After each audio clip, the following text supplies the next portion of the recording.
Namaste, it's Renee, and welcome to my podcast, Peace, Love, Abundance. This podcast is a place where I share my journeys, teachings, and lessons I have learned from being a well-known yoga and Ayurveda instructor, a master herbalist, and a holistic esthetician for over 15 years now.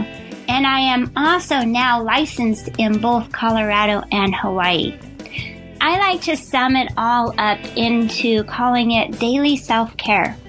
With the rising cost of healthcare, we are hitting an apex where we all need to know more and take better care of ourselves daily. And there's no excuse not to take better care of ourselves daily.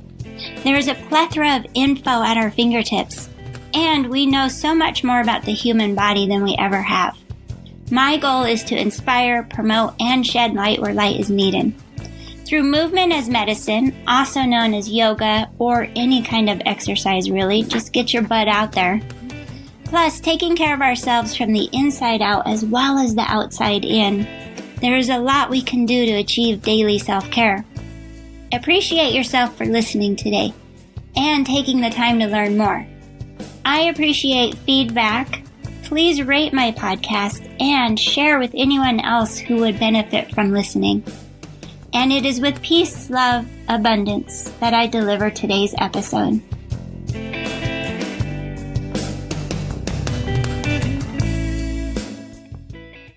Aloha! Today I want to talk about gratitude.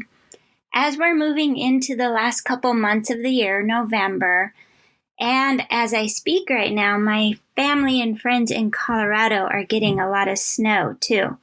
This time of year for some people can be really tough to think about, being grateful or appreciating things. Part of it is because it's cold, the days are shorter, it's dark, and we kind of start to draw more inward. And when we start to draw more inward, sometimes we start to overthink things. We're not as distracted by the beautiful sunshine and the warmth of summer, right? So we start to spend more time indoors, there's more darkness, and we overthink things. There is also such thing as seasonal affective disorder, where people seasonally do not do well in these winter months or the shorter days. And that can be really hard to overcome. And it's a real thing that many of us can suffer from. Why do you think one reason why I moved to Hawaii? We do experience the days getting a little bit shorter here, and we joke around when we feel chilly, because when you're used to warmth, even a 10-degree difference in temperature can make you chilly.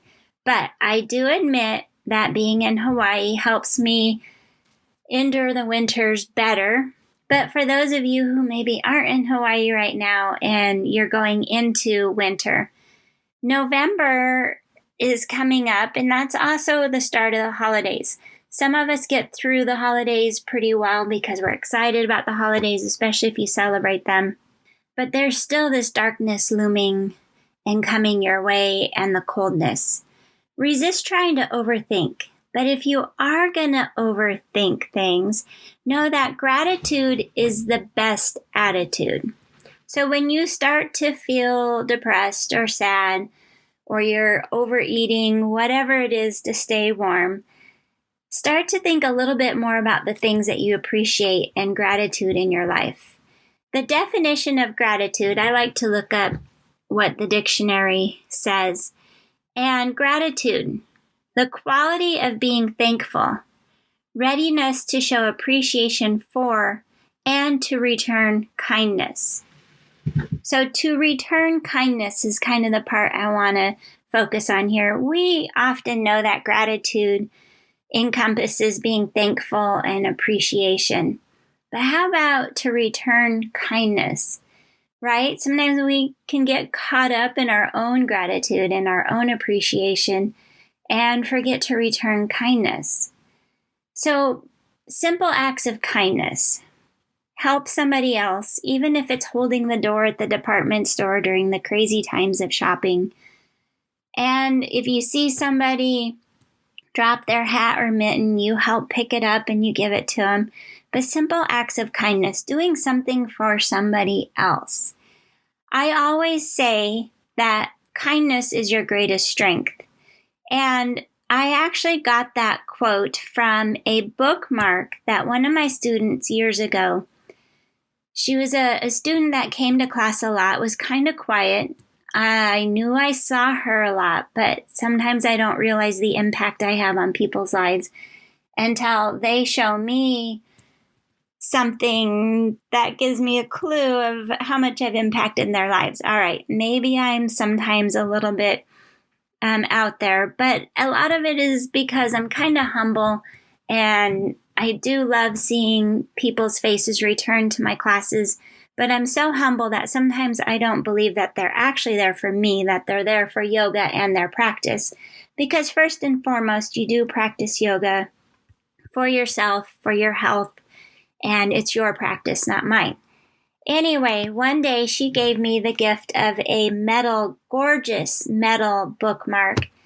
And on the bookmark, that's the quote, "Kindness is your greatest strength."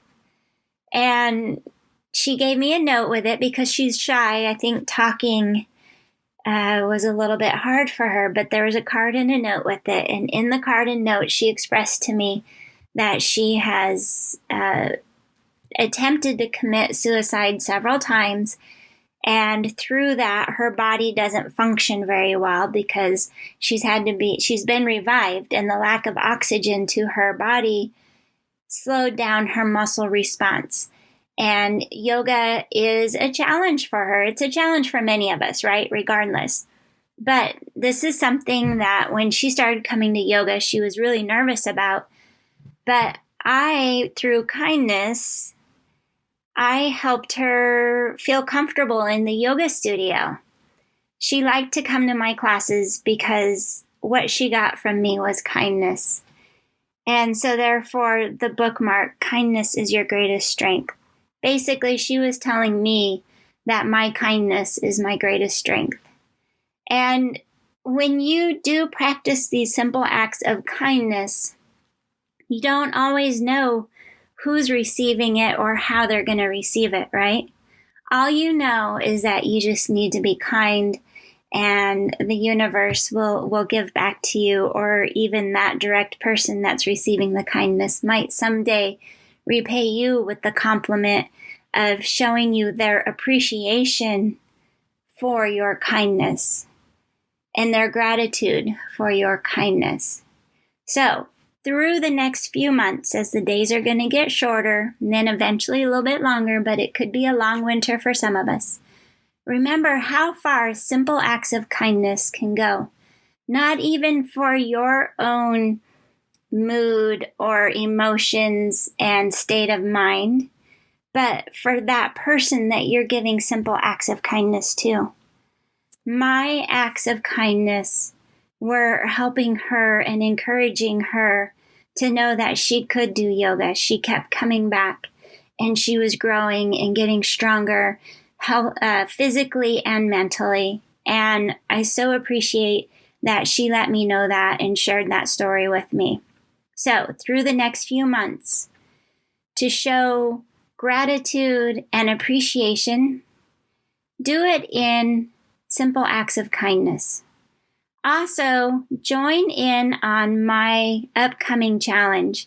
November 1st starts my gratitude challenge. Now, if you're listening to this after November 1st, you could still sign up. Technically, you could start any day, but I'm not releasing the files until November 1st. So if you're listening to this after November 1st, just go to my website and sign up, and you can get the downloads for 30 days of peace, love, abundance, gratitude. Each week is going to be a different week. First week is peace. Second week, love. Third week, abundance. And then the final week is gratitude. So we're actually going to do all 4 of those to help us find peace, love, abundance, and gratitude. 30 days. Here's another little hint, that if you only had time to sit down once a week and go through the exercises, all 7 exercises for that week. You spend an hour going through all 7 of them. I'm not going to stop you from doing this challenge if you can't do it every day for 30 days. Sit down 4 days next month and do 7 exercises, and then you've done the 30. In theory, obviously, it's intended to be done something every day for 30 days, but I am super flexible. I work through kindness, obviously, so that kindness in me understands that you're all busy, and if you want all the audios 4 times in the month, you can do that. You can totally cater this to your needs every other day, maybe do 2 a day every other day. In other words, I don't want you to be afraid to try and do this 30-day challenge. Each audio recording is only a minute, and then I encourage you to write down some notes. My goal for you is to spend 3 to 5 minutes each day on peace, love, and gratitude. If you spend more time than that because you're resonating with the challenge and you have a lot to journal about, that's always an option too, right? Sky's the limit. Just go for it. But I want you to sign up for my challenge. Starts November 1st, or rather that's when I release all the files. 30 audio recordings on SoundCloud. They're private though. You have to sign up to get the links. And I give you a calendar, a PDF calendar that you can follow along with and do little check marks whenever you've accomplished a day or one of the audio recordings. That's all you have to do. My website is reneestahl.online. Go visit there and sign up, get the links, get the calendar, and November 1st, I release the audio recordings, 30 one-minute audio recordings. I worked hard on this, and from the kindness of my own heart, it's free. Yes, free for everybody. I announced a few weeks ago that it was only going to be free to 10 people, but realizing that kindness is my greatest strength, then I had to use my thinking muscles and my kindness muscle and decide that I just want this free for everybody. Because I appreciate all of you who follow me and listen to me and put up with me. And this is my way of showing you gratitude through kindness. So don't hesitate, sign up, and let's get this going. All right, today I leave you though with peace, love, abundance, and namaste.